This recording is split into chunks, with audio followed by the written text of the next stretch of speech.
There's a print shop on the edge of campus where Mrs. Hendricks lets me work the night shift in exchange for keeping an eye on the place. She knows I spend half the shift staring out the window. I know she knows. Even so, every Monday she leaves the key in the door slot and doesn't ask any questions. This has been going on for 6 months. 6 months since I got out of those tunnels. I'm writing this down because the memories won't stay still. They move, they shift shape. And if I don't pin them to paper, they take up too much space inside my head. I don't expect anyone to believe me. I have a hard time believing it myself. It was November. I remember because the week before Thanksgiving break, the campus starts emptying out. First slowly, then all at once. And that year was no different. The dorms got quieter by the day. The parking lots opened up. The lights in the academic buildings going dark earlier and earlier. That emptying out was what Maya wanted to photograph. Not the students leaving, but what stayed behind. The infrastructure. The skeleton of the place. Maya was a senior in the photography program. Her capstone project was called Invisible Infrastructure. Images of the systems that keep the campus running, the ones nobody ever sees. She'd already photographed the electrical substation on the west side, the server room under the library, the water reservoir behind the athletic fields. The steam tunnels were the final chapter. The most important one, she said. The heart of the campus, running hidden beneath our feet. Caden was the one who found the access point. He was an architecture student and had spent 3 weeks in the building engineering department's archive, digging through original blueprints from 1923. The tunnels had been built to distribute boiler steam across the entire campus. Central heating, at a time when every building having its own boiler was expensive and dangerous. The whole system ran out of a central powerhouse near the amphitheater and branched out beneath practically every building in the historic campus. Most of the entry points had been sealed or monitored over the years. But Caden found an exception, a maintenance door in the sub-basement of Whitmore Hall, the oldest building on campus, built in 1887. According to the blueprints, that door's lock had never been updated in the maintenance records. Caden went to check it out himself one afternoon in October and came back with a smile I already knew. It meant he'd been right. I went because the other two went. Simple as that. I was in a rough stretch, failing 2 classes, 3 projects overdue, living off ramen and whatever money was left over from the freelance branding work I picked up online. When Maya invited me, the alternative was sitting in my dorm room staring at a computer screen at 2 in the morning on a Tuesday. It wasn't a hard choice. We got into Whitmore Hall using Caden's access badge, which gave him clearance to the blueprint archive on the 3rd floor. The sub-basement wasn't covered by the badge, but the stairwell door had no sensor. Just an old mechanical lock that Caden had figured out how to open with a bent library card. 3 flights of stairs later, we were in a concrete corridor with exposed pipes running along the ceiling, and a smell of damp mold and old iron. The maintenance door was exactly where the blueprint said it would be. Original brass lock, a little rusted, but functional. Caden opened it with a key he'd had cut from a copy of the plans. The university's old blueprints included lock specifications, a detail nobody had ever thought to update. When the door swung open, the heat rolled out like a wave. Not dry heat, like a radiator. It was humid, almost bodily, like stepping into a sauna fully clothed.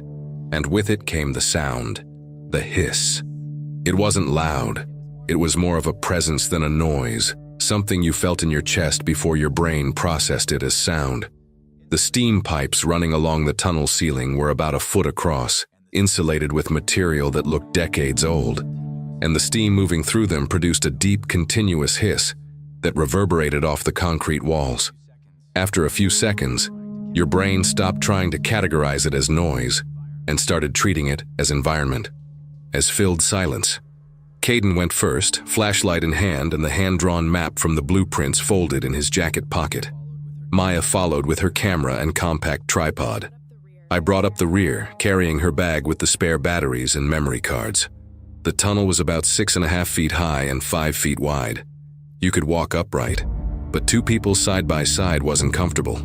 The floor was smooth concrete with a center drain channel where condensation trickled. The walls were stained with moisture in layers, each one a different season of seepage. On the pipes there were valves, junctions, small rusted identification plates with numbers that meant nothing to any of us. "The temperature in here is constant year-round," Caden said, already slipping into the tour guide mode he defaulted to when he was excited. "Doesn't matter what's happening outside. In the dead of winter it can be 75 degrees in here." Outside it was 28 degrees. The campus had gotten its first snow of the year 2 days earlier. Maya stopped a few times to shoot. She wasn't interested in the pipes themselves, but in the details. A date scratched into the concrete by some worker in 1931. A faded sticker from a 70s maintenance union. A rust stain spreading across the ceiling in the shape of a constellation. Caden mentally tracked every junction we passed, checking against the pocket map. I carried things and tried not to think about how much concrete and dirt was above our heads. The main junction was about 200 meters ahead, where the central tunnel split into 3 branches.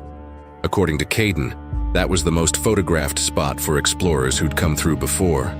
There were carvings of dates and initials on the walls going all the way back to the 40s, when students were already sneaking in out of curiosity. It was the heart of the system, where the 3 original boilers had distributed steam to the 3 zones of the historic campus. We got there after maybe 15 minutes of walking.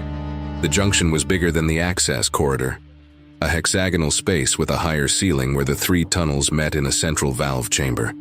There was an old control panel on the wall, completely decommissioned, with pressure gauges whose needles had rusted in place decades ago. The floor was covered in rust sediment and condensation puddles that reflected our flashlights at multiple angles. And on the walls, just as Caden had promised, layers of human markings accumulated over decades. Maya set up the tripod and got to work. Caden pulled out the map and went to check the branches.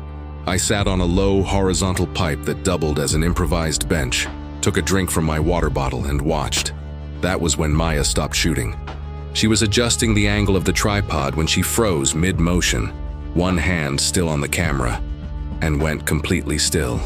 "The hissing stopped," she said. It took me a second to catch on. I looked at her, confused, and then I realized the constant sound from the pipes had disappeared. Completely. Like someone had cut the steam to every pipe at once. The silence that followed wasn't the silence of an empty room. It was dense, compressed. The kind of silence you feel as pressure in your ears. Caden lowered the map. "Has that happened before?" he asked. I shook my head. I didn't know. It was my first time here, but the way the question hung in the air, unanswered, made it feel like the right answer was no. That was when we heard the first sound. It wasn't the pipes. It came from the corridor on our left, the branch that, according to Caden's map, led to the oldest section of the system, built before 1920 and progressively decommissioned since the 80s. The sound was hard to describe. It wasn't a footstep. It was more like weight being redistributed over concrete, like someone shifting position in a confined space, unhurried. All 3 of us swung our flashlights in that direction at the same time. The corridor dissolved into darkness about 20 feet from where we stood. Nothing visible. Just dark concrete and silent pipes. "Probably thermal expansion," Caden said. The tour guide tone was gone from his voice. "When the steam cuts out, the pipes contract. Makes sounds." Maya put the camera in its case without answering. I felt my stomach tighten, not from nausea, but from something more primitive. The kind of thing your body decides before your brain has a chance to weigh in. Then came the other sound. It wasn't metal contracting. It was too low, too organic, with a quality that had no possible mechanical source. Something between a groan and a vibration, as if the concrete walls themselves were resonating with something moving inside them. It lasted maybe 4 seconds. When it stopped, the silence came back heavier than before. Caden swallowed hard. I watched the beam of his flashlight tremble. "We need to get out," I said. Nobody argued. We grabbed our things and headed back toward the entrance corridor. Maya in front, backpack on. Caden beside her with the map open. Me bringing up the rear, sweeping the flashlight behind us every 2 steps. Our footsteps in the condensation puddles sounded too loud. Each one felt like an announcement. The entrance corridor was 200 meters away. I knew that. We'd walked in a straight line, no detours. There was no way to get it wrong.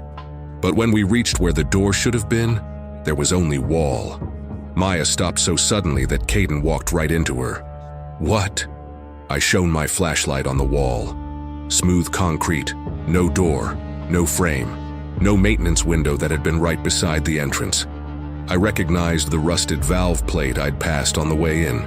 It was still there, less than 3 feet from where the door should have been. The door wasn't. That was when I saw the shadow. It wasn't a shadow. It was an absence. A place where the flashlight beam simply didn't reach, even when pointed directly at it. It sat at the far end of the corridor behind us, just before the bend that led back to the junction. The shape was large, larger than any person. It wasn't moving, but I knew, the same way you know when someone is staring at the back of your head, with no concrete evidence, that it was watching us. Caden's hand closed around my shoulder. "Don't look," he whispered. "Don't look at that." But I was already looking, and that was when I realized the shadow wasn't being cast on the wall. It was standing in front of it. It had volume, and it was breathing. We ran. I can't fully explain how, but the door appeared where it shouldn't have been, about 80 meters past the point where we'd entered, as if the corridor had stretched itself out while we were making our way back. We stumbled out over each other, Maya first, then Caden, then me. By the time I reached the sub-basement of Whitmore Hall, they were already on the stairs, climbing without looking back. We didn't say a word. We didn't make a plan. Each of us went our own way once we hit the open air, and that was that. 2 days later, I could still smell the tunnels in my clothes. I'd washed everything twice, let it soak, but it was still there. That specific smell of old steam and damp concrete, ferrous, lodged in the fibers or maybe just in the memory. Didn't matter. The smell made me think of the run, and thinking of the run made me think of the reason for it. And I wasn't ready to go there yet. Maya wasn't answering my calls. Caden responded once, the next day, just to say she was okay and they needed some time. I asked if he wanted to talk about what happened, and he hung up. I was left alone with the thing turning over in my head, trying to fit the pieces into a shape that made some kind of sense. I worked from anywhere with internet, so I didn't need to go out. I stayed in my dorm room for 2 full days, turning down freelance work, ignoring messages in the class group chat, letting notifications pile up. My window looked out onto the dorm's inner courtyard, and I sat there staring at the bare trees swaying in the November wind, without really seeing anything. On the 3rd day, the food ran out. I had to go down to the campus convenience store in the ground floor of the Union building, where the night shift cashier always greeted me by name and had memorized that I came in every week for 2 packs of ramen and a blue Gatorade. I left at 6 in the evening, already dark. In the Midwest in November, the sun disappears before 5, and the campus at night has that specific quality of a huge place that's mostly empty, the streetlights making yellow circles on the wet asphalt, the historic red brick buildings heavy and quiet. I walked fast with my head down, counting my steps to the Union building. 97. I knew because I'd counted before, on other nights, for other reasons. That night I counted because I needed something to keep my mind occupied. The convenience store was nearly empty. Deb, the cashier, was behind the counter with her face turned toward her phone. She greeted me without looking up. I grabbed the basics, ramen, Gatorade, a protein bar, and headed to the register. That was when I saw the screen. Deb had a local news site open, and before she could flip the phone over, I'd already read the headline. 3rd pet found dead near campus. Injuries unidentified. Below it, a grainy photo of something on a lawn. You couldn't make out much, but you could make out enough. "Can I see that?" I asked. She handed me the phone without question, with the expression of someone who found the whole thing more bizarre than scary. 3 short paragraphs. No technical details beyond the basics. A golden retriever found on the lawn between Whitmore Hall and the civil engineering building. Extensive injuries to the torso. No leads on a suspect. The article mentioned 2 similar cases in the previous 2 weeks. A cat near the athletic courts, a mid-sized dog found near the campus's south entrance. Campus police attributed the cases to a wild predator.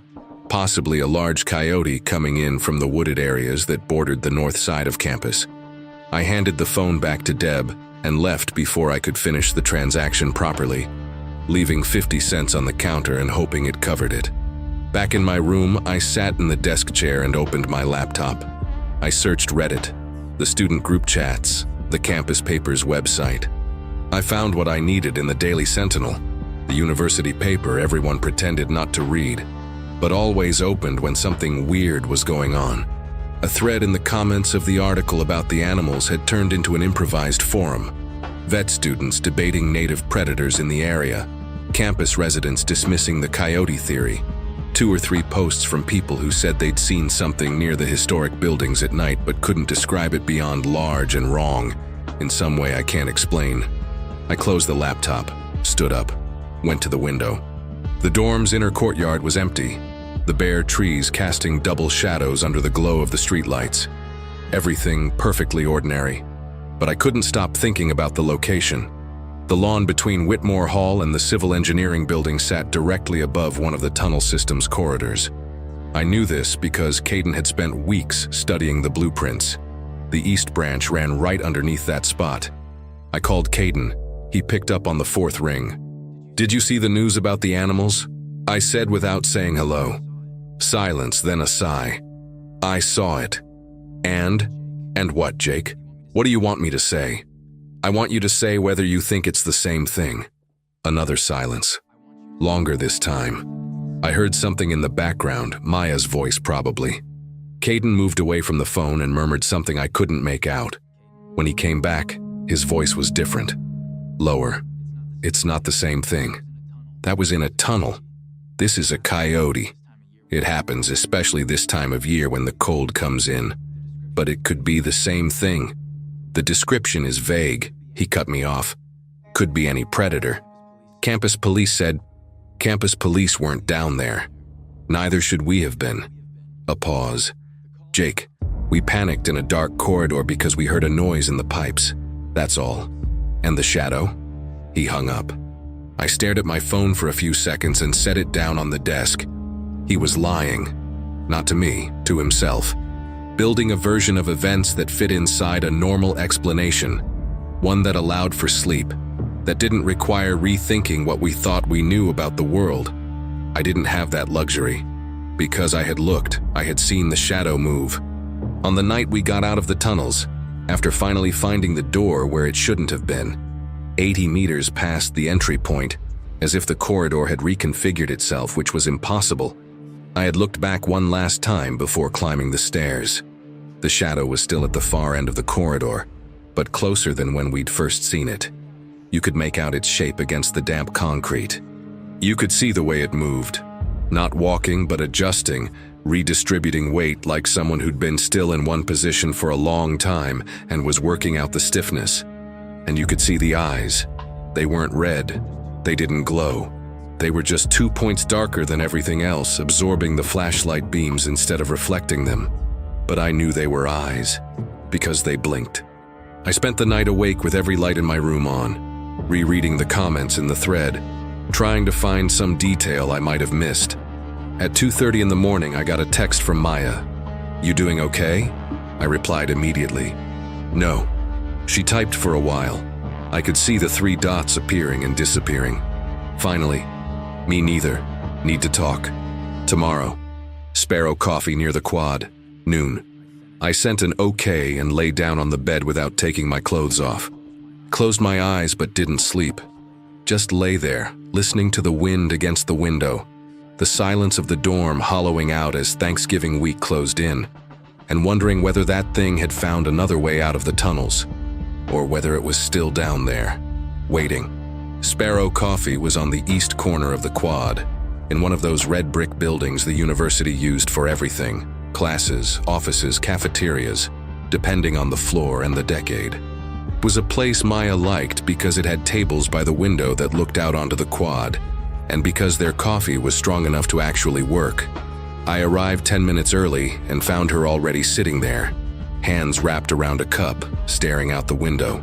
She didn't get up when she saw me, just gave a short nod toward the empty chair across from her. I sat down. She hadn't ordered anything beyond the coffee. "Caden's not coming," she said before I could ask. "Why not?" "Because he thinks we're overreacting. Or that I am, at least." She let go of the cup and crossed her arms. "He wants to forget it. Move on. And you?" She looked out the window. The quad was nearly empty at that hour. Most students had already left for Thanksgiving, and the few who stayed were moving fast with their hoods up against the wind. The lawn was covered in a thin layer of snow, the first one to stick this year. "I can't sleep," she said. I close my eyes and try to reconstruct what I saw. The problem is I barely saw anything. So my brain fills in the blanks, and what it puts in those spaces is worse than anything real could be. I knew exactly what she meant. I'd spent the last 3 nights doing the same thing. "Did you see the news about the animals?" I asked. She nodded slowly. "I did. And not just that." She opened the laptop that was sitting on the chair beside her. "I spent last night reading everything I could find. The 3 cases in the campus paper are just the ones that made the news. In the comments on the article, there are 6 more mentioned by residents. Animals that went missing or were found dead over the past 3 weeks, always in the middle of the night, always with no witnesses. 6 on top of the 3? At least. There are probably more that nobody reported." She turned the laptop toward me. The screen showed a map of the campus she'd built in a notes app, with red markers scattered across the historic district. "Look at the distribution." I looked. The points formed an irregular but recognizable pattern, all within a 300-meter radius of Whitmore Hall, concentrated in the east section of the historic campus. "Now look at this." She overlaid a second layer on the map, dotted lines running beneath the red markers. It was the map of the tunnel system. The East Branch. I felt my stomach drop. "You think it's the same thing," I said. It wasn't a question. "I don't know what it is, but I know it can't be a coincidence. Every single case falls within 100 feet directly above the active branches of the East system." A server came over. I ordered a coffee just to have something in my hands. When he walked away, Maya closed the laptop and stared at the table for a few seconds.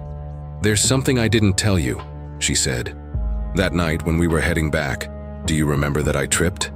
I remembered. She'd almost fallen and Caden had caught her by the arm. "I didn't trip over anything," she continued. "Something grabbed my ankle from underneath the condensation water on the floor. Just for a second, but I felt it. Fingers too long, cold." I looked at her. Her eyes were dry but red. "Why didn't you say anything?" "Because I thought I'd imagined it. And then once we were out, I just wanted to go. I needed it not to be real." She let out a slow breath. "But it keeps coming back, that feeling, like something marked me." The coffee arrived. Neither of us touched our cups. "What do we do?" I asked. "I don't know, but I'm not going back down there." "Nobody's asking you to go back." "That's not what I mean." She leaned forward slightly, her voice lower. "Jake, I think that thing got out of the tunnels. The attack started after the night we were down there. The distribution matches the blueprints, and the injuries on the animals. How do you know what the injuries look like?" "The Daily Sentinel posted a photo yesterday. They shouldn't have, but they did." She paused. "They weren't bite marks, they were removals. Pieces torn away in a way that doesn't match any native predator in this region. The wind outside pushed snow against the window. Inside, the coffee shop was full of people living normal lives. Students with laptops, a couple sharing a muffin, a professor grading papers with a red pen. I envied them in a specific, visceral way. If it got out of the tunnels, why didn't it attack us that night? I asked. Maybe it wasn't ready, or maybe we weren't the target at that moment. She turned the cup in her hands without drinking. Or maybe it's doing this slowly on purpose. Testing, learning the territory. That's a pretty elaborate theory for something we barely saw. I know. She didn't look away. But you saw enough. And I felt enough. And those dead animals aren't theory. She was right. I knew she was right. And the part of me that wanted to find another explanation was running out of arguments. There's a professor, she said after a silence, in the zoology department, Dr. Hargrove. He studies predator behavior in human-modified environments, focused on native wildlife, but his scope is pretty broad. I emailed him yesterday with the photos from the Daily Sentinel and some of the accounts from the comment thread. Did you tell him about the tunnels? No, I said I was researching for a documentary photography project on urban wildlife on campus, that I'd come across the reports and wanted a scientific perspective. She looked down at her coffee. He said he'd take a look and get back to me. What if he says it was a coyote? Maya was quiet for a moment. She looked out the window at the empty snow-covered quad, at the bare trees moving in the wind. He won't, she said finally. Because that wasn't a coyote, you know it, I know it. And anyone who looks at those photos with honest eyes will know it too. She closed the laptop, put it in her backpack, and stood up. I'll send you Hargrove's contact. If he responds with anything useful, I'll let you know. She was already heading out when I asked, "Do you think we're in danger?" She stopped, stood with her back to me for a second, then turned, and the way she looked at me told me she'd thought about it a lot more than I had. "I think everyone who walks around this campus at night is," she said, "and most of them don't know it." Dr. Hargrove responded 2 days later. Maya called me at 10:30 at night, her voice tight. He said it wasn't a coyote. I was lying on my dorm room floor with my laptop on my chest, trying to focus on a freelance project due the next day. I sat up immediately. What did he say exactly? That the injuries are inconsistent with any native canid predator in this region. Coyotes bite and tear, but they leave clear tooth marks. There are none in the photos, just clean tissue removal. She paused. He used the term prehensile force applied in a controlled manner, like something tore with its hands. With its hands. He didn't use that word, but that's what it means. I felt my mouth go dry. Did he suggest anything? He asked whether there had been any reports of escaped primates in the area, said the injuries would be consistent with a large simian, but he dismissed the theory himself right after. There's no record of any animal like that in the region, and the attack patterns don't match any known primate behavior. Another pause. Jake, he asked to meet in person. He wants to see the attack sites. And you're going to take him? No, I already deleted the emails. Her tone made it clear the subject was closed. But there's something else. Caden didn't come back to the dorm today. I got up off the floor. What do you mean he didn't come back? He went out this morning to do a photographic survey of the historic buildings. Said he'd be back for lunch. It's almost 11 at night and he's not answering his phone. Did you call Campus Health? The ER? I called. Nothing. I also went to the campus police station. They said without evidence of a risk situation, they have to wait 24 hours to open a formal report. My mind was already running. Caden photographing the historic buildings. Caden walking around campus, Caden alone. Where are you right now? In his dorm room. I got the spare key from the floor monitor. Came to see if he'd come back. She took a deep breath. Jake, the window in his room is broken from the inside. What do you mean from the inside? The glass is scattered outward, on the outside ledge in the snow below. Like something went out through the glass, not in. The cold that ran down my spine had nothing to do with winter. Did you call anyone? Not yet, because there's more. Her voice trembled for the first time.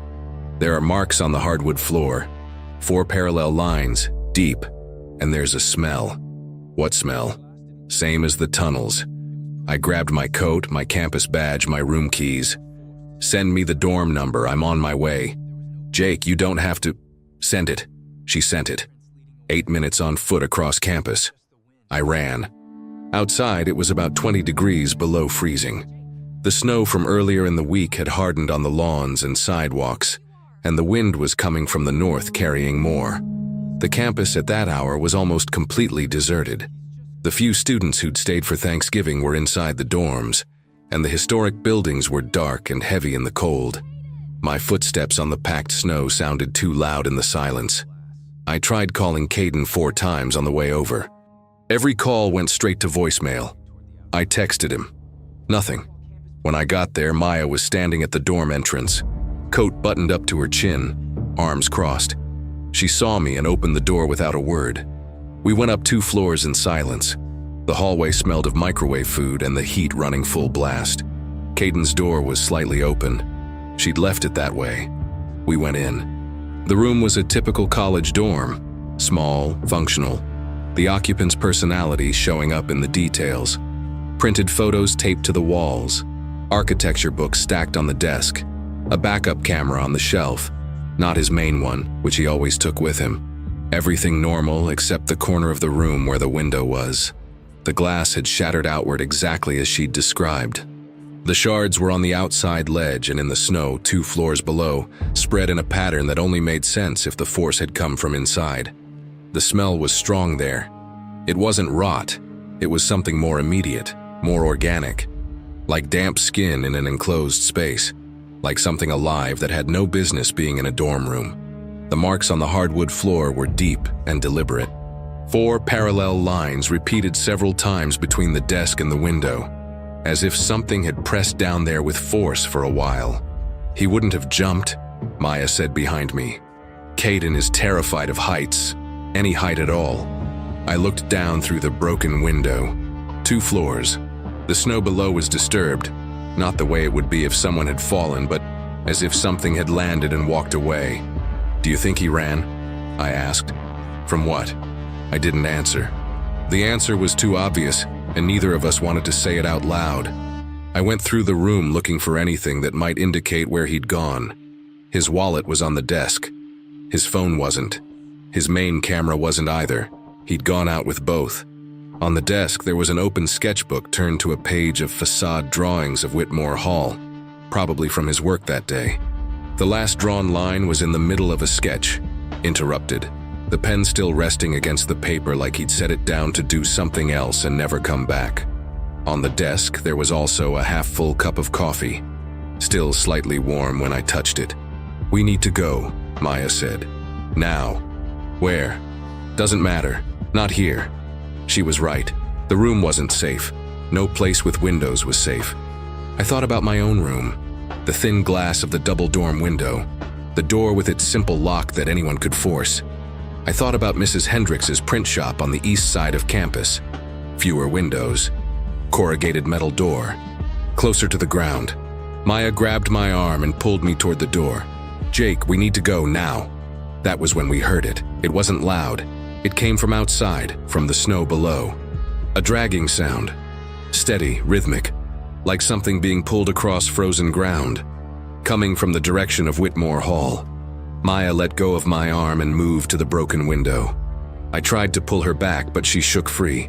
Look, she whispered. I went to the window, looked down. On the lawn between the 2 buildings, under the light of a campus security lamp, there was a figure. It was standing, but its posture was completely wrong. Shoulders pulled too far back. Head tilted too far forward. Arms hanging below its knees. Swaying gently in a rhythm that didn't match any normal human movement. It wasn't looking up. It was looking at the snow in front of it.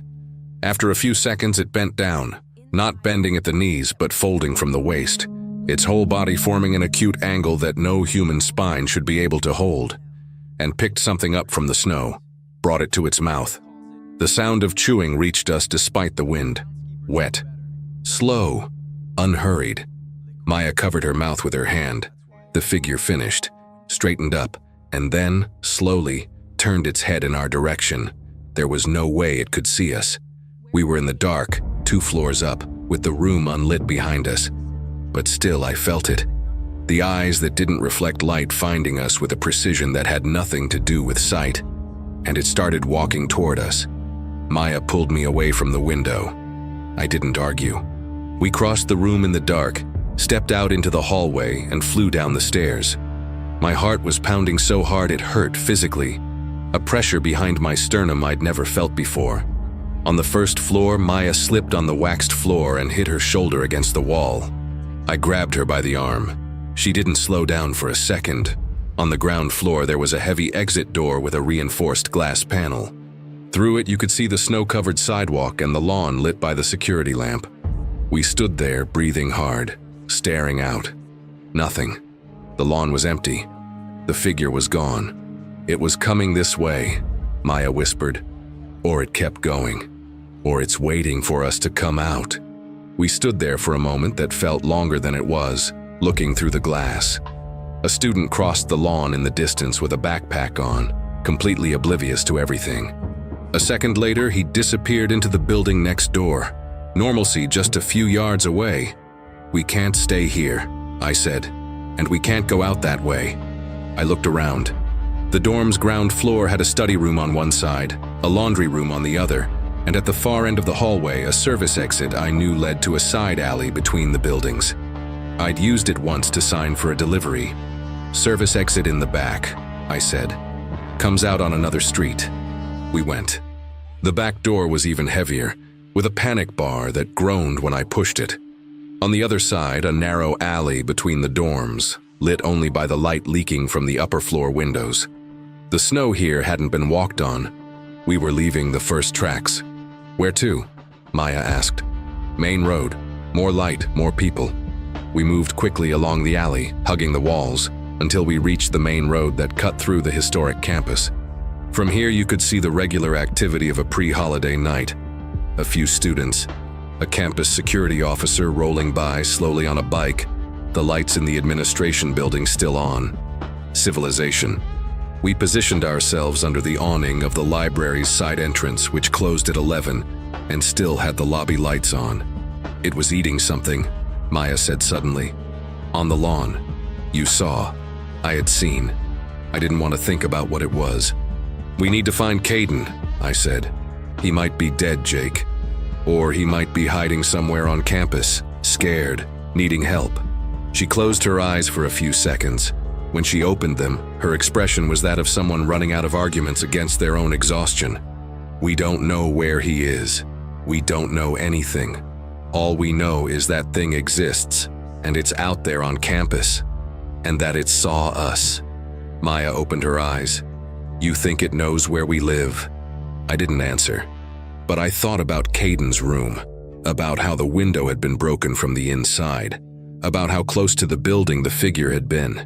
If it had gone there once, it could figure out to go again, and to go anywhere else on campus it wanted.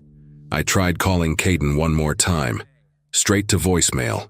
I texted him, "Where are you? Call me, please." Nothing.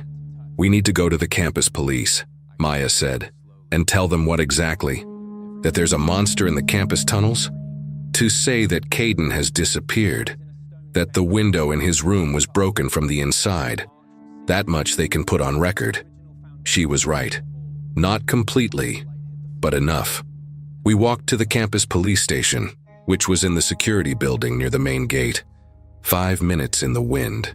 Maya walked with her chin tucked into her scarf, and I scanned for wrong shapes in every shadow we passed. Between the buildings, at the edges of the lawns, under the bare trees whose branches threw shadows at strange angles across the lit snow. The station had harsh fluorescent lighting that felt hostile after the dark outside. There was an officer behind a glass partition, and 2 campus police sitting at computers. The place smelled of coffee and printed paper. We waited behind a student reporting a stolen laptop. When our turn came, Maya explained about Caden, the disappearance, the broken window, the officer who helped us, young, looking like he was finishing a long shift, filled out a form without any urgency. "Did you enter the room?" he asked. "Yes." She got the key from the floor monitor. "Did you touch anything?" "No."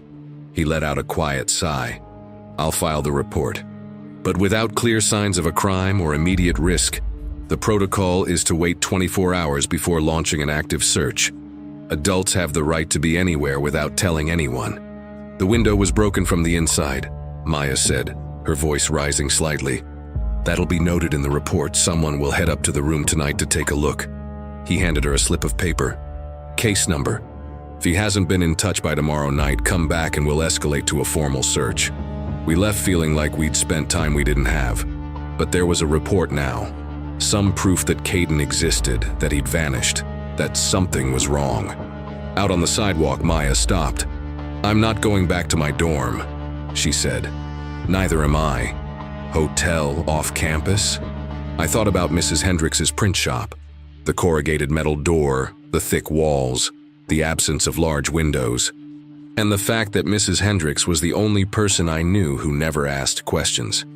"I know a place," I said. We got a ride through the university's shared ride app. Neither of us spoke on the way.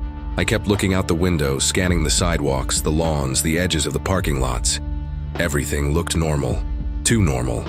The print shop was on a service road at the eastern edge of campus, between a maintenance supply depot and an industrial print lab. When we arrived, it was almost midnight. Mrs. Hendricks was awake. She almost always was late at night, working on orders. And when she spotted us through the window, she opened the door before I could knock. "Trouble?" she said, looking from one of us to the other. "Something like that." She looked at us for a second, then opened the door wider and gestured inside. "There's a couch in the back office. It's not comfortable, but the door locks from the inside." She turned to Maya. "There's a bathroom down the hall. Towels on the second shelf." "Thank you," Maya said. "Don't mention it." Mrs. Hendricks was already heading back to the printing press. "But in the morning, you're going to tell me what's going on." The back office was small and smelled of ink and paper. There was a two-seat couch against the wall, a desk covered in material samples, and a high, narrow window near the ceiling. Too small to serve as an entry point for anything. Maya lay down on the couch without taking her coat off. I went to the window and looked out. The service road was empty, a strip of untouched snow between the sidewalks, the wind moving a dry branch somewhere in the back. Normal, quiet, but I knew it wasn't. I woke up to the sound of the printing press. It took me a few seconds to remember where I was. The back office, the print shop, Mrs. Hendricks. The light coming through the narrow window near the ceiling was gray and weak, the kind of November morning light in the Midwest that makes it seem like the sun gave up halfway. Maya was sitting on the other end of the couch, knees pulled up to her chest, staring at her phone with an expression I already knew. Nothing good. "Anything?" I asked. "Caden's still off the grid, and there's something else." She turned her phone toward me. It was the Daily Sentinel, open on a short post from 7 that morning. Campus police confirm new incident near historic district. Fourth animal in less than a week. A cat found in the space between Whitmore and the architecture building. Same injuries. The architecture building, Caden's department. I dropped the blanket I'd pulled over myself during the night and got up. Mrs. Hendricks was in the main area of the print shop, adjusting the paper feed on one of the big machines. She saw us come in and got straight to the point. "Coffee's in the pot, sit down." She pulled 2 chairs from the ones leaning against the wall and positioned them near the work counter. "Now tell me," I told her. "Not everything, but enough. The tunnels, what we heard, what I saw before getting out that night. Caden missing, the window, the figure on the lawn." Mrs. Hendricks listened in silence, both hands around her coffee cup, without interrupting once. When I finished, she was quiet for a few seconds. "You need to go back to his room," she said, "before campus police seal off access." "Why?" "Because you know his room. You know what was supposed to be there and what wasn't. Campus police don't know anything about him." She set her cup on the counter. "If there's anything that explains where he went or what happened, you'll find it before they do." I looked at Maya. She looked at me. "If the police are already there," she started. "She has a key," Mrs. Hendricks said, pointing to Maya. "You filed the report. You have every right to be there." We drank our coffee in silence. Outside, the wind had died down and the previous night's snow covered everything in a thin, untouched layer. The campus at 8 in the morning during Thanksgiving week was almost completely deserted. Just maintenance workers and a few international students who stayed over the break. We walked. The cold was dry and sharp, the kind that burns your nostrils. Maya walked with her hands shoved in her pockets and her scarf covering half her face. I kept looking at the ground, not out of distraction, but because I was looking for marks in the snow. I didn't find anything out of place until we reached the side street that ran between Caden's dorm and Whitmore Hall. There I stopped. There were marks in the snow on the lawn. Not footprints. They were long, irregular impressions, as if something had dragged itself or landed with force. The pattern started near the base of Whitmore Hall and fanned out in an arc across the lawn, ending in a patch of disturbed snow beneath the broken dorm window. As if something had come from the back of Whitmore, crossed the lawn and climbed up. Maya looked at me. I looked at her. Neither of us said a word. We went inside the dorm. In the second-floor hallway, there was a campus police vehicle parked near Caden's door, which was open. 2 campus officers and a security guard inside. One of them saw us coming and stepped to the door. "Are you friends of the resident?" "We are," Maya said. "We filed the report last night. He checked something on his tablet." "Right. You can come in, but don't touch anything." The room was different from the night before. Not in a subtle way. In a way that stopped my feet in the doorway.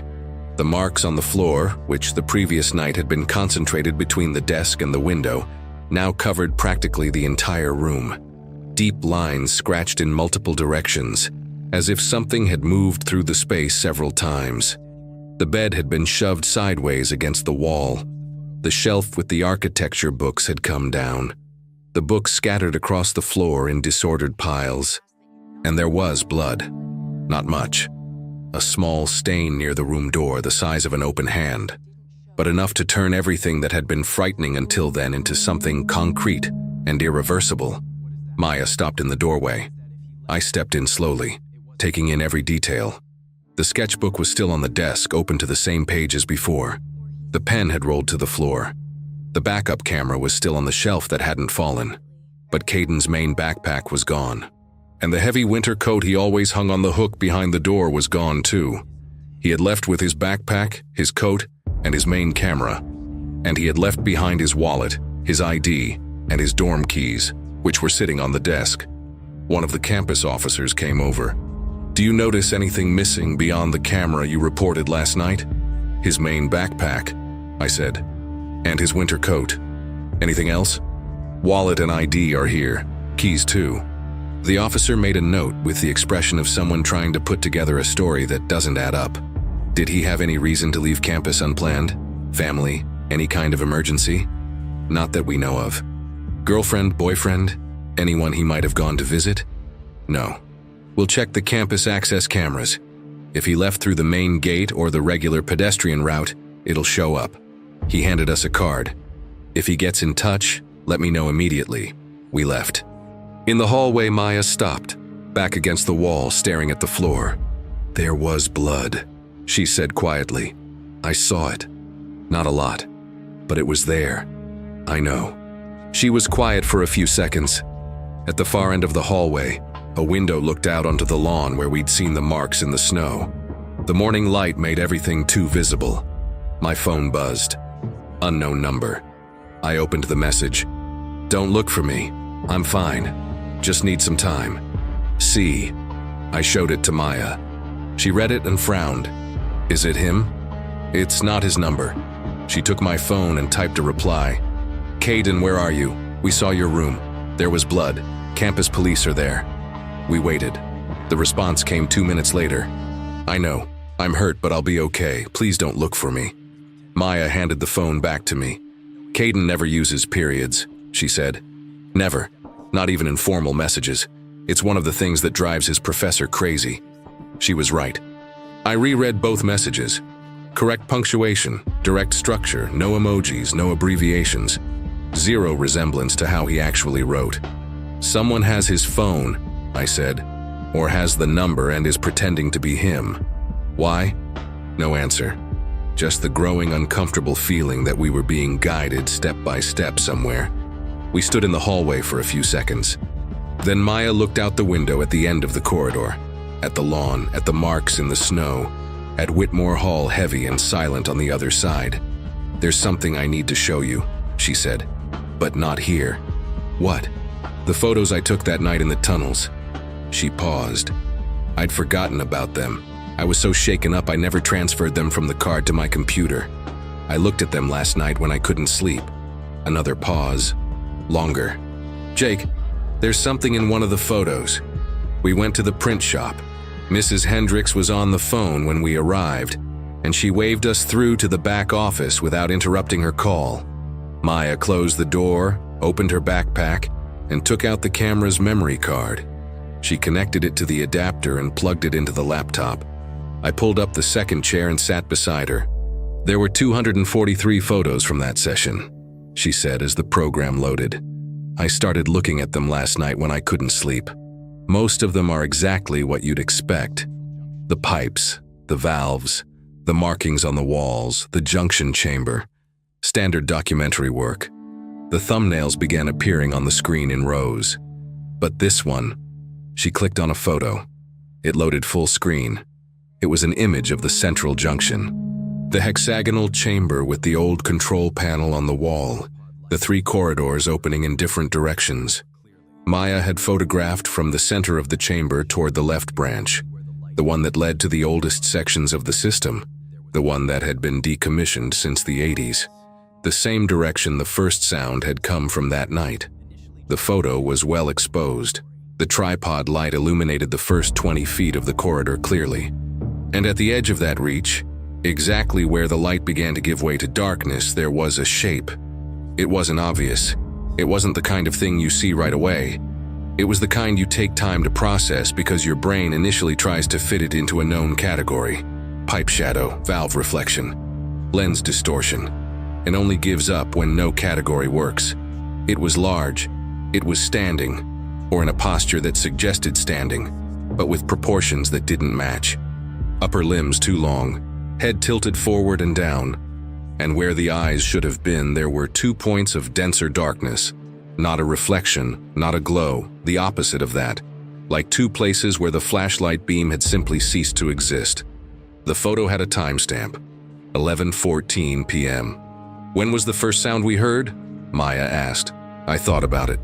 "About 10 minutes after you started shooting in the chamber. This photo was taken before the sound." She pointed at the screen. "This was already there before we knew it was there. Before the hissing stopped. Before anything." I stared at the image for a long time. The shape at the edge of the light.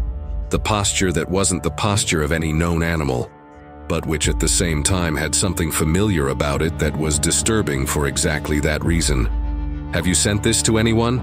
"No, I don't know if I should. I don't know what we do with it." She closed the photo program and stared at the black screen for a second. "But I needed you to see it." The office door opened. Mrs. Hendricks came in with 2 cups of coffee and set them on the desk without ceremony. "Campus police called here," she said. Maya and I looked at each other.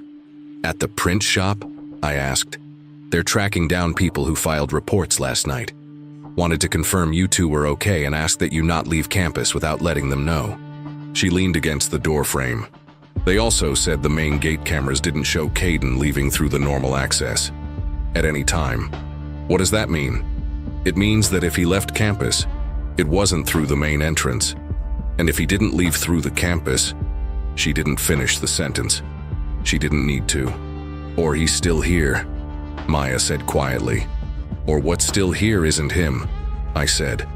Both possibilities hung in the air for a few seconds. Mrs. Hendricks took a sip of her coffee and said nothing, which was her way of saying she was listening. "There's something I don't understand," I said. "If that thing got out of the tunnels, how? The entry points we know about are either sealed or monitored. The access through Whitmore was the only one Caden found unlocked. The only one he found," Maya emphasized. "That doesn't mean it's the only one that exists." She reopened the laptop and went back to the map she'd built. "The system was built in phases. The first in 1923, the second in the 40s, the third in the 60s. Each phase used different engineering specifications." She pointed to an area on the map. "Caden explained this to me when he was studying the blueprints.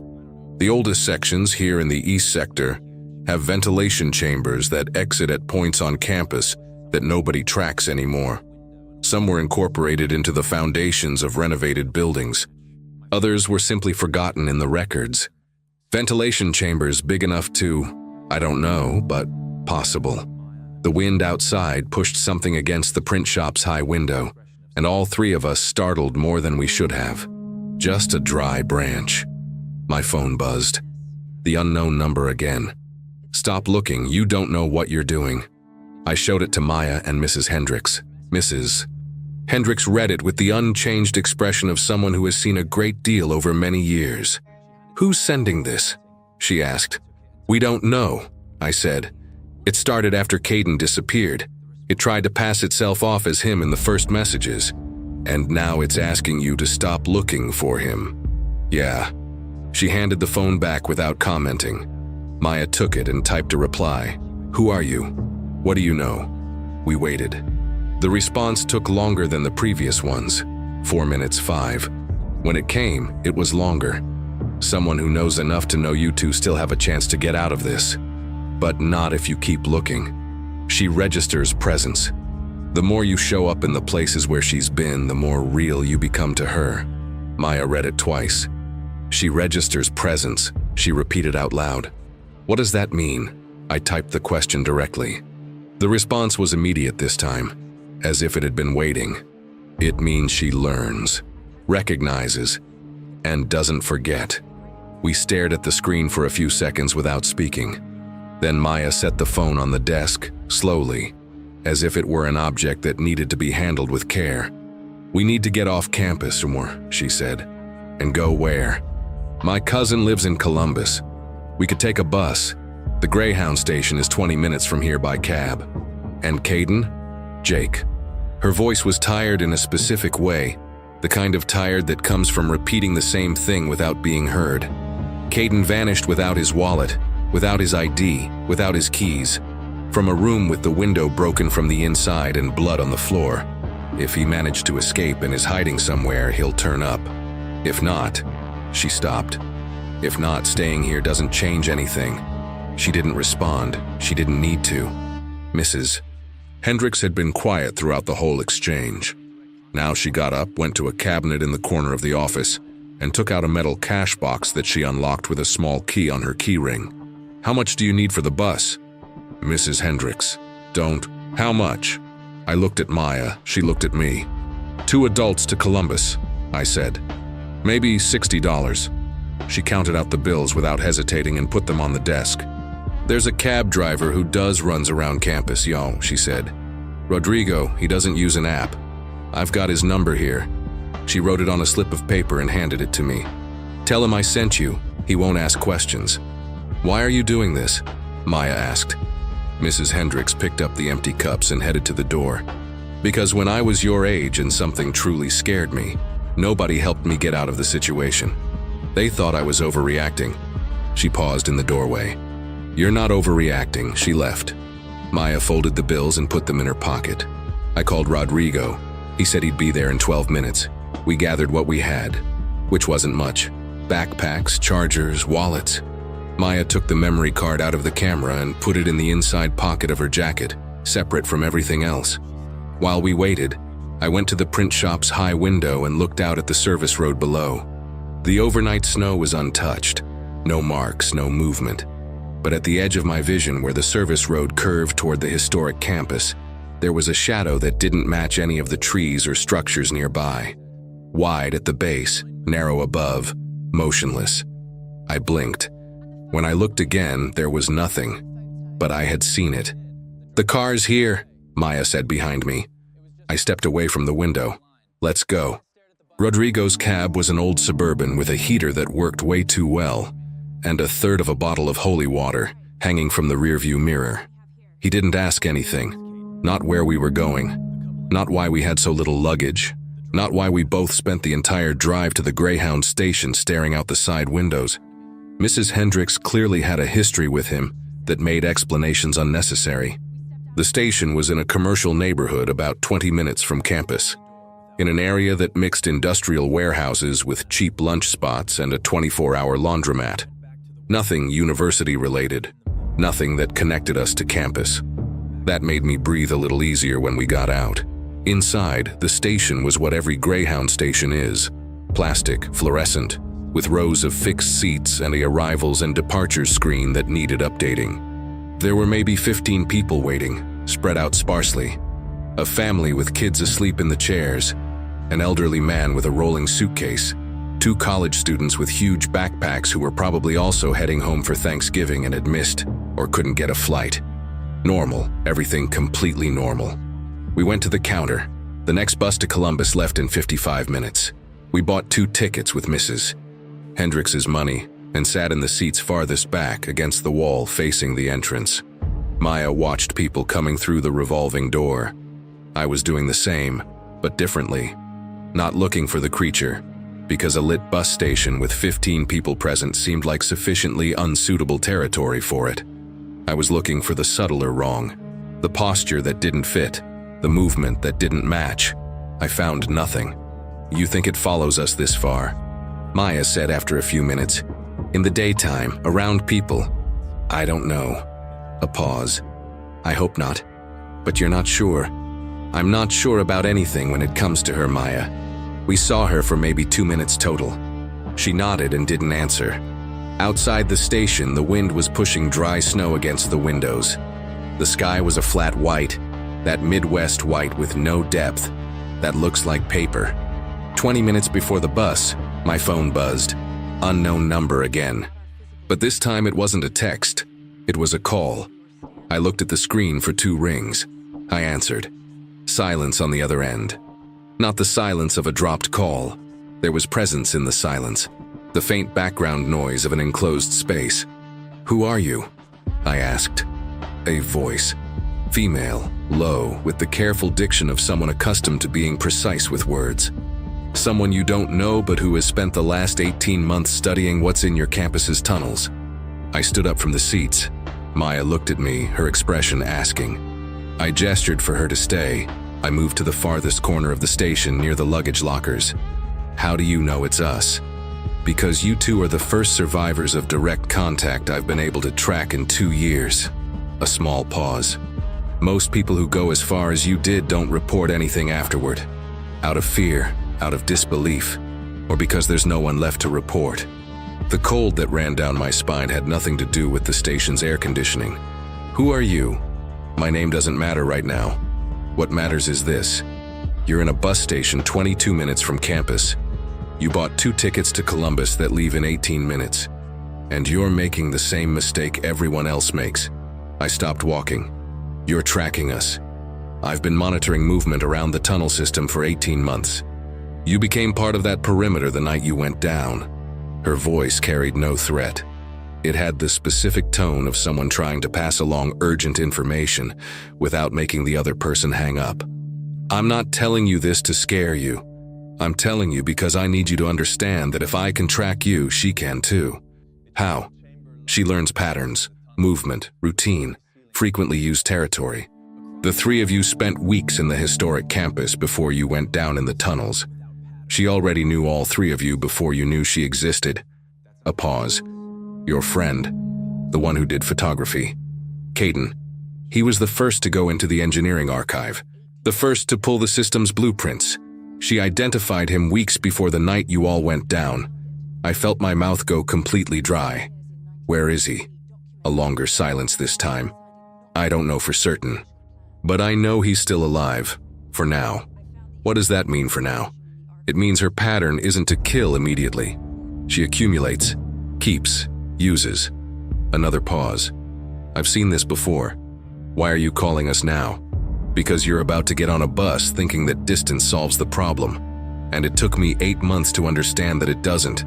She doesn't have a fixed territory. She has a range. And her range is bigger than one state. I looked at Maya across the station. She was standing now, following me with her eyes, backpack in her lap, ready for anything. What do you want from us? Nothing you're not willing to give. But I have information that can change what happens to you two and to your friend. And you have something I need. What? The photo. I went quiet for a second. How do you know about the photo? Because I followed your friend's photography session through the camera preview archive she registered in the photography department system. It's department protocol for capstone projects. Cameras stay linked to the institution's server during documented sessions. A minimal pause. I know there's at least one image of her. No survivor of direct contact has ever managed that before. The station's loudspeaker announced the Columbus bus. Immediate boarding at platform 3. I looked down the station corridor. Maya was walking toward me, backpack over her shoulder, wearing that expression of someone who needs information right now. I have to go, I said into the phone. I know. Platform 3, the 240 bus. A pause. I'll tell you one thing before you decide to get on that bus. You'll make it to Columbus. You'll stay at your friend's cousin's place. You'll spend 2 or 3 days thinking the worst is behind you. The voice dropped lower, more direct. "And then you'll start finding marks on the outside of the windows. Always in the middle of the night. Always pointing inward." The call dropped. I stood there with the phone in my hand for a few seconds. Maya arrived at my side. "Who was that?" I told her everything as we walked toward the platform. She listened without interrupting, with that ability of hers to process difficult information without showing the immediate impact, saving it for later. When I finished, she stayed quiet until we reached the boarding door. The bus was there, engine running, the driver checking tickets at the entrance.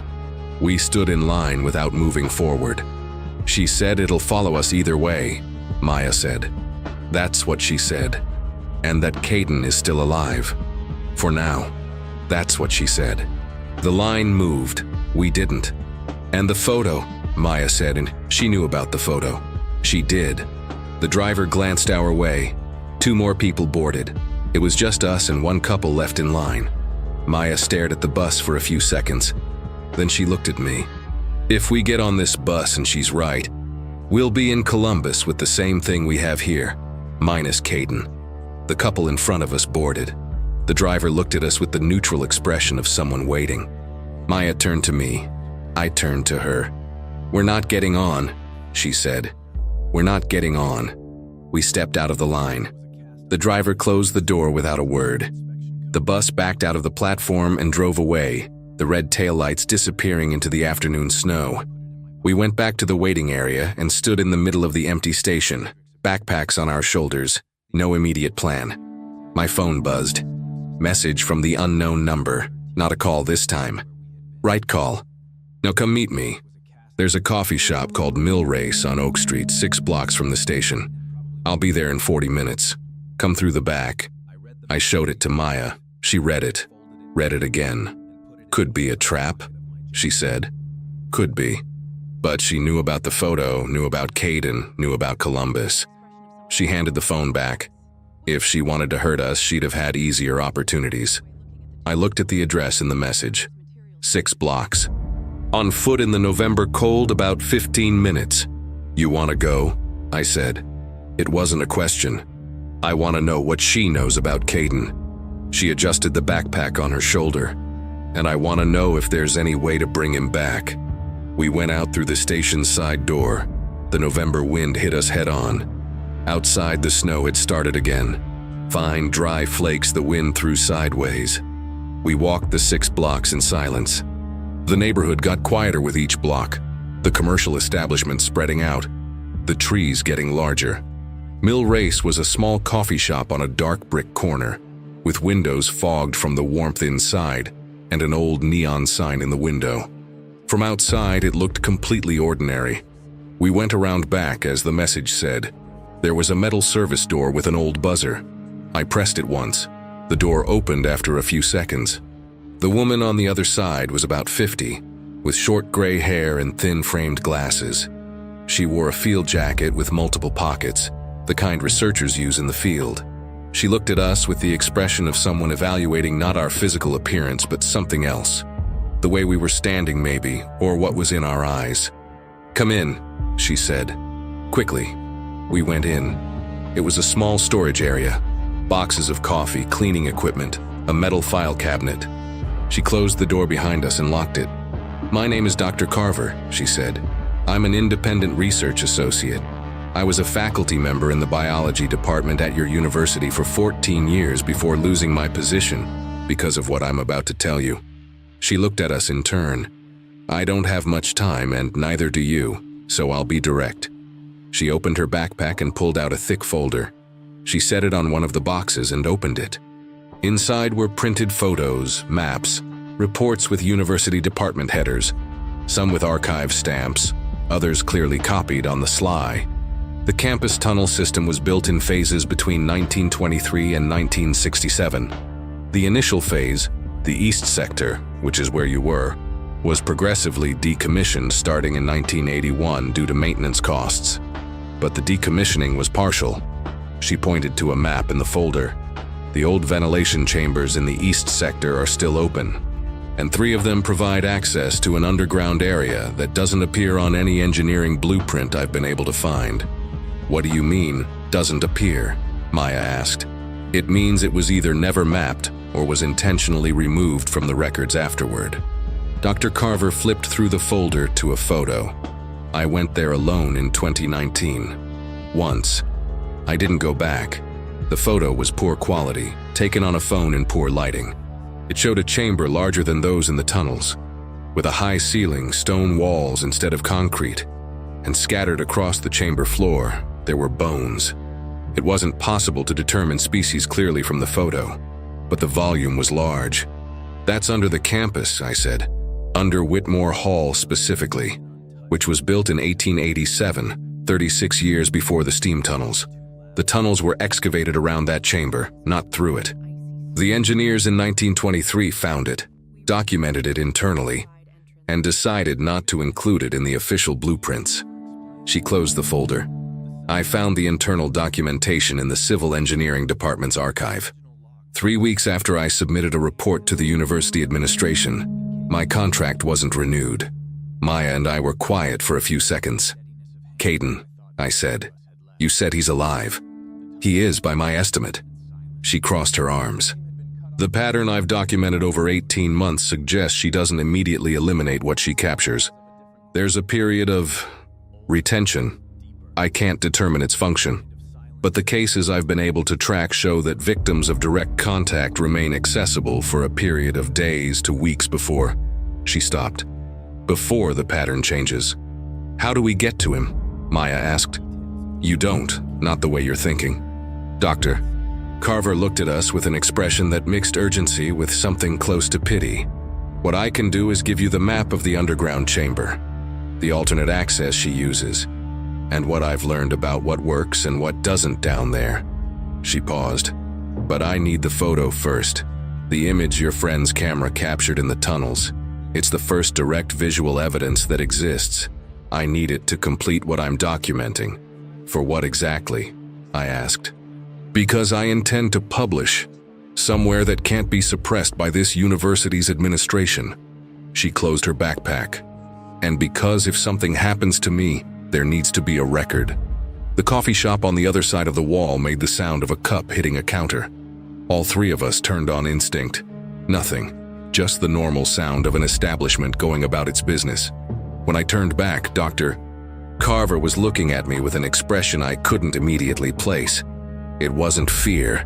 It was the kind of expression of someone who had reached the point where fear had transformed into something colder and more functional. "You have a decision to make," she said, "and not much time to make it." We left the mill race when it was already dark. Dr. Howe. Carver had given us 3 things: a copy of the map of the underground chamber, a spiral notebook with 18 months of field notes, and a landline number for a hotel in the city where she was staying. No address, no last name beyond the title.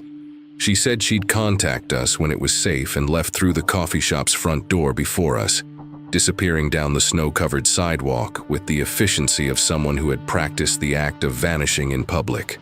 Maya transferred the photo from the memory card to Dr. Carver's phone in the cafe's storage area, without making an additional copy, as she had requested. I watched the process without commenting. There was something unsettling about seeing that image on a small screen, outside the context of the laptop. The shape at the edge of the light seemed more real that way, more immediate, as if the reduction in size had eliminated the psychological distance that a larger screen still allowed. From the mill race back to campus was 6 blocks. We walked slowly despite the cold, not out of fatigue, but because neither of us was in any hurry to return to the perimeter. The snow had stopped, but the wind kept up, and the streets of that commercial neighborhood at 6 in the evening on Thanksgiving Eve were almost completely deserted. Businesses closing early, families inside, the kind of urban emptiness that under other circumstances would just be quiet. Back on campus, we went straight to the print shop. Mrs. Hendricks was shutting down the machines for the day when we came in, and said nothing about the bus we clearly hadn't taken. She opened the back office, pointed to the couch with a gesture, and went back to what she was doing. There was bread and cold cuts on the desk, She had left them before stepping out. We ate in silence, sitting on the floor with the plates on our laps, because neither of us could summon the impulse to sit in a chair like a normal person. After eating, Maya opened Dr. Carver's notebook and started reading. I did the same with the map, trying to mentally overlay the marked chambers with what I remembered from our night in the tunnels. The oldest underground chamber was at a greater depth than the steam system, about 13 feet below the level where we had been. The access marked on the map was an opening in the floor of the central junction chamber, covered by a cast iron plate that the 1923 blueprints classified as a drainage inspection cover. Caden had probably walked right over it without knowing what was below. I read the map 3 times, then I folded it carefully and put it in the inside pocket of my jacket. At 8 o'clock, Mrs. Hendricks appeared in the office doorway with 2 cups of tea and the expression of someone who is about to say something that isn't simple. She stood in the doorway for a few seconds, looking at the 2 of us on the floor with Dr. Carver's materials spread between us. Then she came in, set the cups on the desk, and sat in the swivel chair with the specific weariness of a person of a certain age at the end of a long day. She looked at the folded map I had put away, looked at the open notebook in Maya's hand, looked at me. I told her about Dr. Carver, about the underground chamber, about the bones in the photo, about what she'd said about Caden. Mrs. Hendricks listened with her hands around the teacup, her gaze fixed somewhere between the floor and the wall without interrupting. When I finished, there was a long silence. Then she stood up, went to the metal cabinet in the corner of the office, and opened the bottom drawer. She took out a large LED flashlight, a box of spare batteries, and a roll of thin but strong cord. She set everything on the desk with the precision of someone who had known she was going to do this before hearing the story through to the end. "There's one more thing in here," she said, going back to the cabinet. It was a can of pepper spray. She set it beside the flashlight without comment. I looked at her for a moment. "You believe everything I just told you," I said. She closed the cabinet and stood with her back to us for a few seconds before turning around. "I've been at this university for 43 years, she said. 36 of them in this print shop. In that time, I've seen a lot of things disappear without explanation that nobody found it convenient to investigate carefully." She looked at the materials on the desk. Students who went out at night and came back different. Others who simply never came back, and whose absence was treated as a transfer or withdrawal the following semester. A professor in the engineering department who in 2008 requested access to the historic sector's blueprint archive and was placed on medical leave 2 weeks later. With no diagnosis anyone around here could explain. She picked up her tea and went to the high window, looking out at the dark service road below. I never connected the dots in a way that obligated me to do anything about it. Maybe because connecting them was too frightening. A long pause. "But you brought me the dots already connected." The so hung in the air. Maya had closed the notebook and was watching us both with the expression of someone doing calculations internally. She put the notebook in her backpack, stood, and went to the desk. She picked up the flashlight, checked the batteries, put the pepper spray in her jacket's side pocket with a practical, undramatic movement. I watched her do all of this. "You want to go back down there?" I said. She didn't answer right away. She went to the window and stood beside Mrs. Hendricks, the 2 of them looking out at the snow-covered service road, the faint glow of the outside lamp casting long shadows across the asphalt. "Caden went into that archive because of her project," she said finally. "He spent weeks researching the blueprints so she could photograph the tunnels. He was the first one identified by her because of it." She paused. "If he's down there because of me." Mrs. Hendricks said nothing. Neither did I, because there was no useful argument I could offer against that specific logic. And because deep down I'd known this conversation was going to end this way ever since we'd left the mill race. I took the map out of my pocket and spread it on the desk.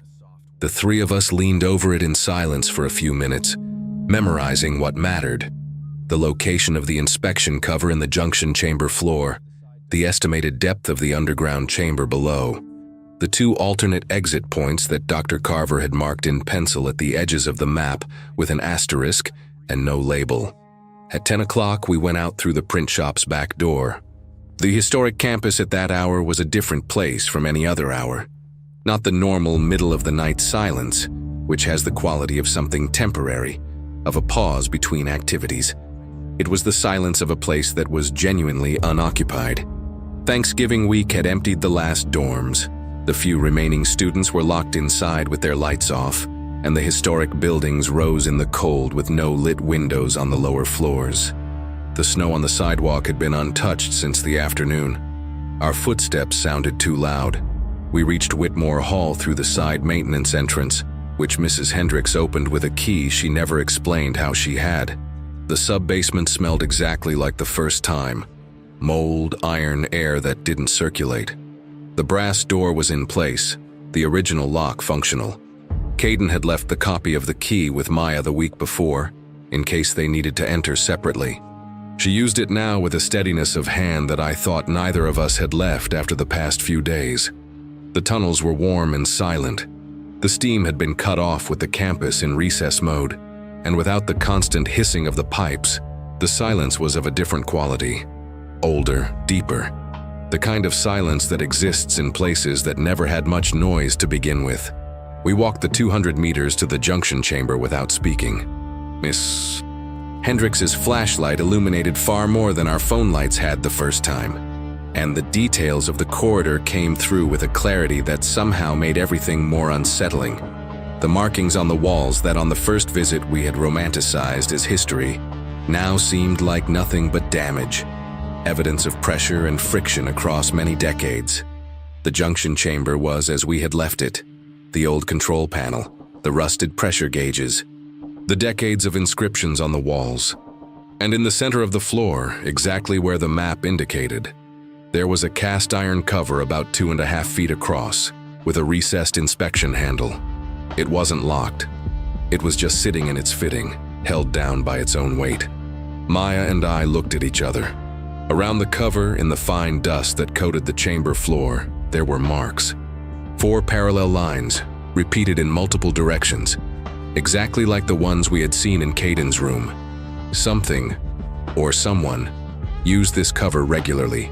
I knelt and got my fingers under the handle. The iron was cold, and the handle rusted, but the cover moved on the first try, lighter than its weight suggested. I lifted it about a foot and looked at Maya. She looked at the opening, looked at me. Below there was total darkness and a smell we recognized immediately. It was the smell of the tunnels, but more concentrated, older, as if that chamber below had been accumulating that odor for decades with no fresh air coming in. I lifted the cover completely and set it on its side on the chamber floor. The opening had a built-in ladder on the wall, cast iron rungs driven directly into the stone, descending in a straight line into the darkness below. Mrs. Hendricks positioned herself at the edge of the opening with the flashlight pointing downward, lighting the first few feet of the descent. Maya went first. I followed. The underground chamber was larger than Dr. Carver's photo suggested. The stone ceiling was about 10 feet above the floor, and the walls opened into an oval space the flashlight couldn't fully illuminate. The smell was suffocating, that odor of old steam and oxidized iron multiplied by something deeper, more organic, that had no name but that the body recognized before the brain. The bones were there, more than in the photo, scattered without pattern across the dirt floor, some intact, most fragmented. Animals of various sizes. We didn't touch any of them. Maya swept the flashlight slowly around the perimeter, and she was the one who saw it first. In a recess in the far wall, partially hidden by shadow, there was a shape sitting on the ground with its back against the stone and its knees folded close to its chest. The jacket was gray. The backpack was beside it, the strap torn. "Caden," she said, in a low voice but not a whisper. He raised his head. He was alive. That was the first thing, the only thing that mattered for a few seconds. Alive and awake, his eyes tracking the flashlight's movement with the slowness of someone who had spent a long time in the dark. His face was thinner than was possible in just a few days, with dark bruising below his eyes. His right arm was bent in a way that didn't look voluntary. Maya went to him. I covered the chamber's entrance with the flashlight, sweeping the corners. The space seemed empty beyond the three of us. Seemed. We helped Caden to his feet. He could walk, but his right arm was clearly hurt. He kept it still against his torso, protecting it with the movement of someone who had learned not to forget to protect it. He didn't say anything in the first minute, just let Maya guide him toward the ladder. That was when I heard it. It wasn't the sound of the pipes were cold and silent. It was a different sound. The dry, steady click of joints in motion, coming from somewhere in the darkness beyond the flashlight's reach. Slow, unhurried, the sound of something that knew it didn't need to rush. "Go up," I said. Maya didn't need an explanation. She pushed Caden toward the ladder and went up after him. I stayed at the base, flashlight aimed at the darkness, while they climbed. The shape appeared at the edge of the beam. Not whole. Never whole. Just enough. Part of a shoulder, the wrong curve of a limb, 2 points of denser darkness where the light stopped existing. It was standing still, watching with that quality of attention that didn't need an expression to communicate. I could feel it. I climbed. The iron rungs groaned under my weight but held. When my head came up through the cover opening, Mrs. Hendricks grabbed me by the arm with a strength that didn't match her appearance and set me upright in the junction chamber in a single motion. We didn't wait. The cover was closed, Maya already pulling Caden down the corridor back toward the entrance. Mrs. Hendricks was out front with the flashlight. I brought up the rear without looking back because looking back the first time had been enough. We got out through Whitmore Hall without running into anyone. The campus was empty and silent, the snow reflecting the lamplight in a soft white that made everything easier to see, and somehow more unreal. The cold hit us head-on when we came out through the side door, and Caden drew in the outside air like someone who hadn't breathed it in days. We went straight to the print shop. 3 weeks later, I'm writing this from Maya's cousin's apartment in Columbus, Ohio. Caden is in the room next door with his arm in a brace, a fractured humerus treated at an ER where we gave a story about a fall on some stairs that nobody pushed too hard on. He talks little about what happened down there and we don't press him. There's time. Maya has started shooting again, not the tunnels, other things, windows, ceilings, the pattern of light on the walls in the early morning. I'm writing this account because Dr. Carver asked me to. She's putting together the dossier and needs everything documented in order. We get in touch through the hotel landline she left us twice a week, always from a different payphone. Yesterday morning, I found marks on the outside ledge of the window in the room where I sleep. 4 parallel lines in the old paint on the wood, deep enough not to be an accident. I haven't told Maya or Caden yet, but Dr. Carver had warned me. She had said exactly this. That distance wasn't a solution. It was just an interval. On the back of the last page of her field notebook, in small handwriting I only found yesterday, there was a sentence she never mentioned in any of our conversations. She doesn't chase, she waits. And she is far better at waiting than you are.